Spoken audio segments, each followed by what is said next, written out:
Croatia is blessed with extraordinary nature, and national and nature parks are safeguards of them.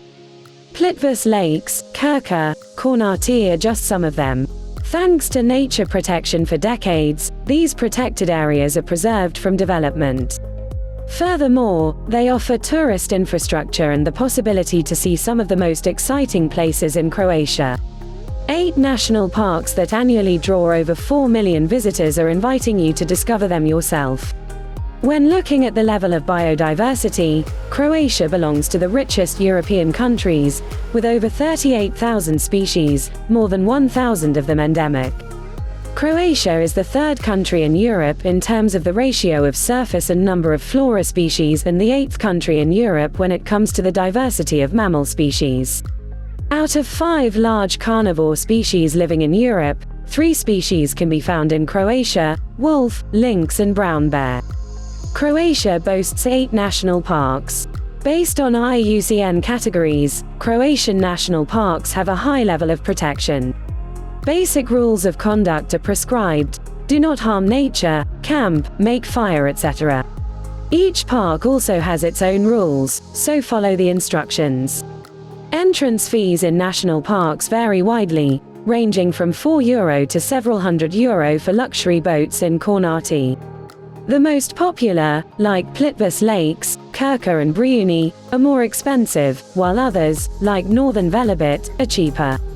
The high season starts in June and lasts until September. Expect crowds in attractive spots like Skrodinski Buk in Krka National Park or Plitvice Lakes. The spring is often the best time, April to June. As the vegetation is fresh, there are lots of water in rivers and waterfalls.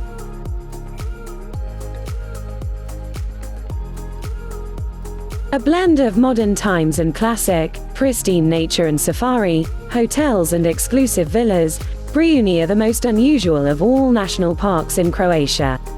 Inhabited and enjoyed even before the Romans, the island was depopulated in medieval times, only to be revived by Austrian Kupelwieser.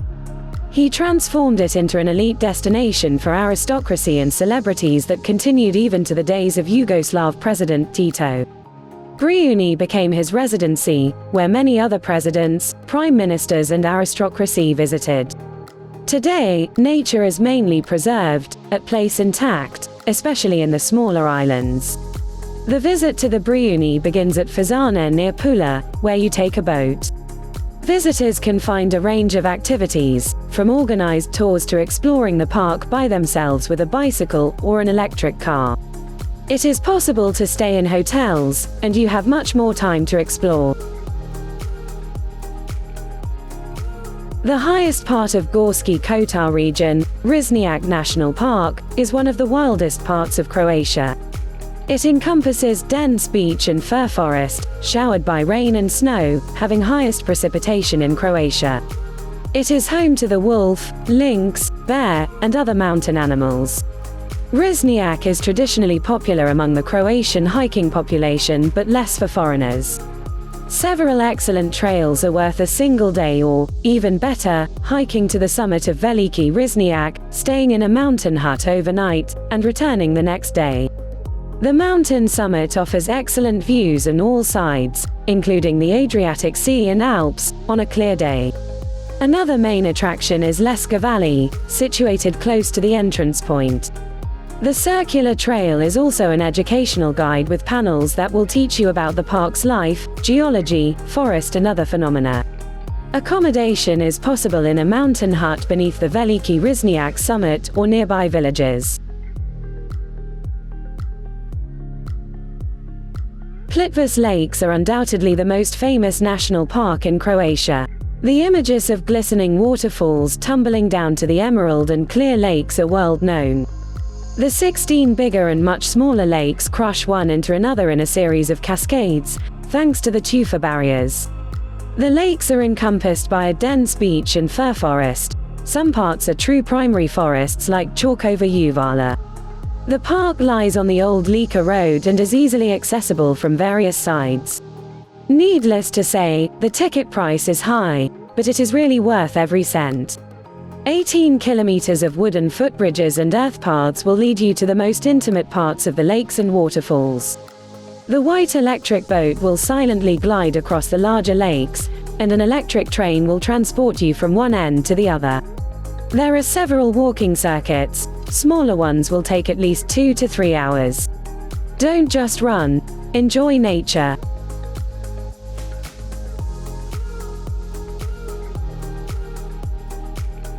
The Northern Velebit is the youngest Croatian national park, founded in 1999.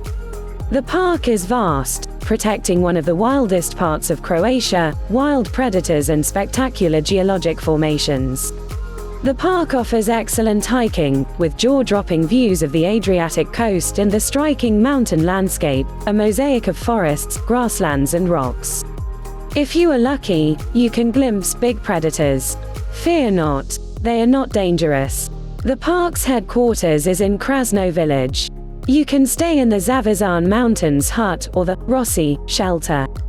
You can easily reach the park by highway in Otočac.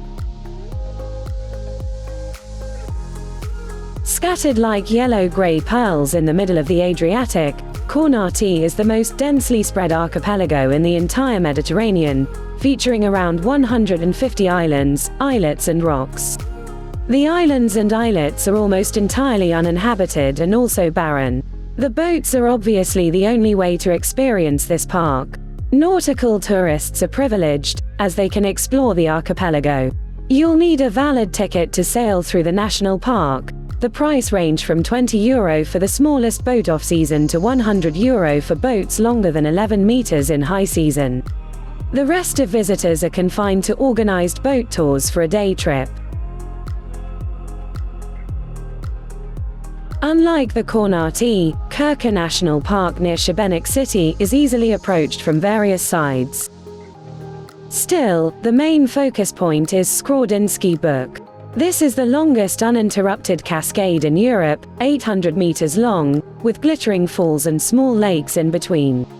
Old, some renovated watermills are open to visitors, even a small hydro plant, the first in Europe. Skradinski Buk is only a tiny part of the park. Other waterfalls, watermills, canyons, flowing lakes, forts, and monasteries are attractions too. Skradinski Buk is crowded in summer. You can enter at 2 spots, one primary in Lozovac, where you can leave the car in the extensive parking. Following the canyon, you can also hike or ride a bike from Skradin. We recommend visiting other waterfalls too. Roški Slap is lovely, and there are good paths to Manojlovac Buk or Bilisica Buk. The southern part of Velebit Mountain facing the Adriatic Sea is protected as Paklenica National Park. The main attraction is an impressive canyon cut by the Paklenica stream, Velebit's only permanent watercourse. The canyon connects the balmy sea shore and the highest peaks of Velebit. A good network of trails allows the exploration of the entire park.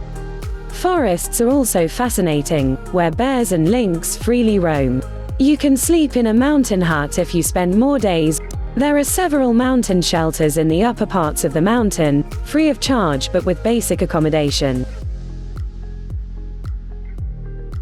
The southernmost national park in Croatia is Mljet, often named Green Island due to the preserved forests. The park covers the northeastern part of the island. The main attractions are marine lakes with an incredibly balmy climate and lush pines. It is said that mussels grow on pine branches immersed in the lakes. The park includes several settlements, some of which date back to the ancient times of the Greeks and Romans. Mljet National Park is perfect for nature lovers who want to avoid the crowd and enjoy the silence on numerous hiking trails. You can stay in Hotel Odyssey in Pomona or in private accommodation throughout the island. Take your swimming suit, as it is possible to swim in marine lakes. Take also your swimming mask and snorkel.